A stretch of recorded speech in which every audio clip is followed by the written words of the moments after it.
أعوذ بالله من الشيطان الرجيم بسم الله الرحمن الرحيم السلام عليكم ورحمة الله وبركاته. This poem is very personal to me, but before I begin, I just want everyone to keep in mind that alhamdulillah, from the blessing of Allah subhanahu wa ta'ala and the tawfiq of the Ahlul Bayt alayhi salam, we're able to have communities where sisters are able to have other Muslim sisters as their friends and companions to keep them on the straight path. And I just want to thank all of the brothers who have affected my life in a positive way. I truly love you guys, and I think without good friends I would not, alhamdulillah, have reached many of the places that I've reached. So if you could, for all the brothers and sisters, recite Allah sallallahu ala Muhammad wa ali Muhammad.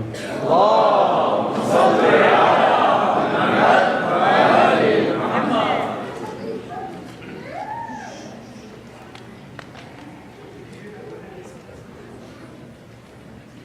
As I drove from Dearborn to Chicago, the window became my companion and best friend. I watched mile after mile of roads that did not end. And during this drive, I contemplated in my head, what if I had allowed my soul to have fled? What if that instead of choosing Islam, I chose another path? What if I told God I will do what I want, so if you're going to, go ahead and send your wrath? Although I'm the last one to claim that I'm anything special, in fact, I see myself to be at the lowest of levels, and maybe with God's blessing and your dua, that in the ranks of the Imam, for me, there will remain a spot. But I wasn't always seeking this truth. And in my younger days and earlier in youth, I was lost.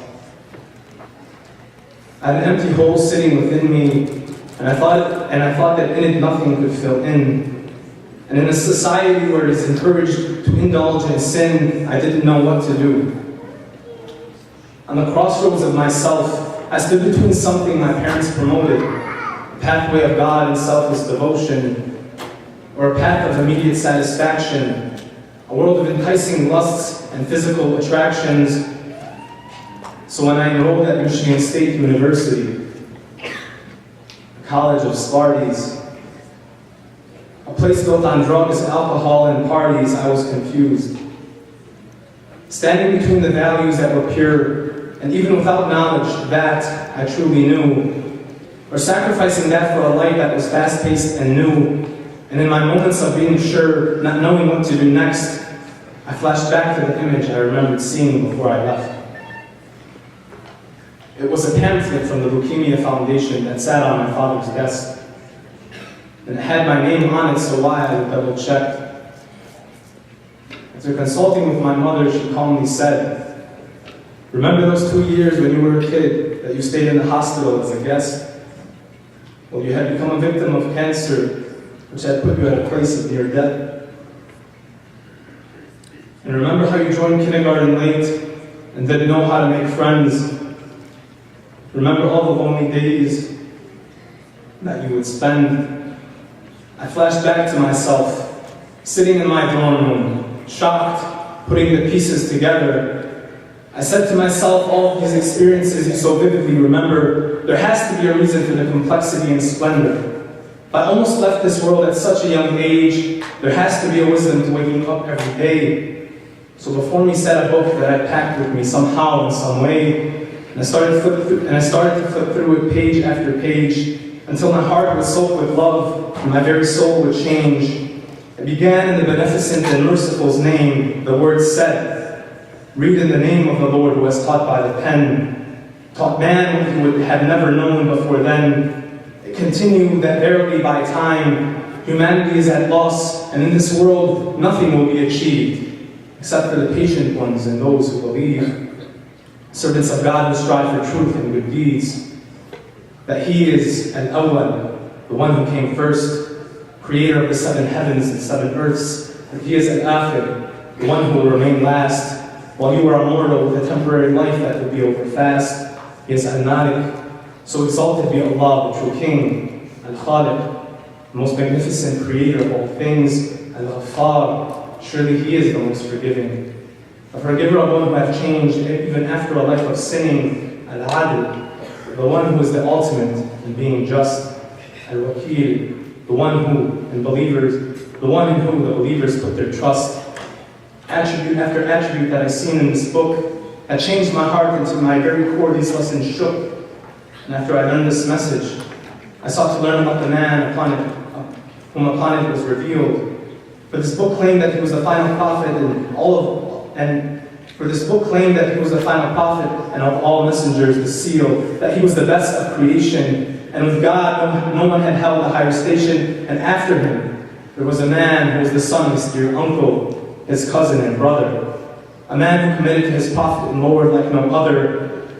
As Muhammad said to the world, "Verily I am the city of knowledge." But for that to be reached, there is something you must acknowledge. You must enter through the door and you must use the key. Otherwise, the true religion of Allah will be impossible to see. And after my death, two weighty things will remain the road to God after me: the Quran and my Ahlul Bayt, which begins with Ali, and after him my daughter, for the woman of the world is the magnificent leader, for both male and female, the ultimate teacher, and her progeny, 2 sons and a beautiful daughter. Although they would all suffer greatly, and one would be slaughtered, and one would cover herself in the darkest of black, and her jewelry would be shining chains. A woman who taught us how to have patience even with so much sorrow and pain. So I returned to my thoughts and remembered everything I could from my childhood and what happened back then. I wonder how I was healed and why the cancer didn't return to me again. But thinking back as I flashed, there was another amazing memory that occurred when I was about 10. We visited a holy place that is now being attacked by crazy men, but they are fooled.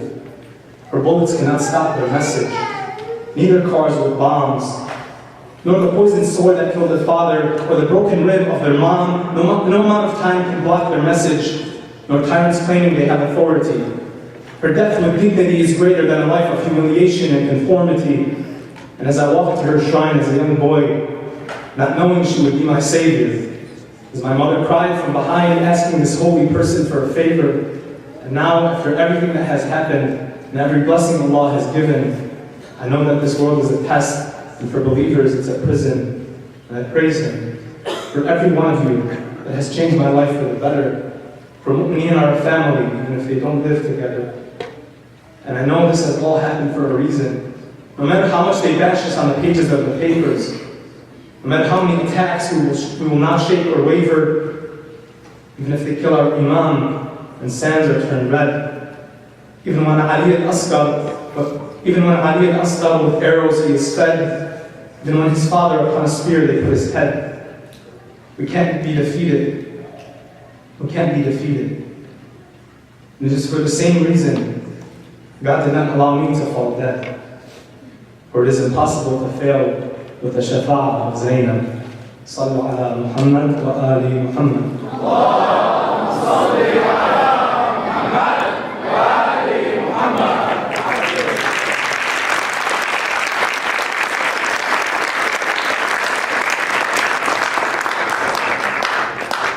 Three times I was called to Imam Sahib al-Asri wa Zaman and renew my allegiance to his grandmother Zainab. لبيك يا زينب لبيك يا زينب لبيك يا زينب لبيك يا زينب لبيك يا زينب لبيك يا زينب صلوا على محمد وآل محمد.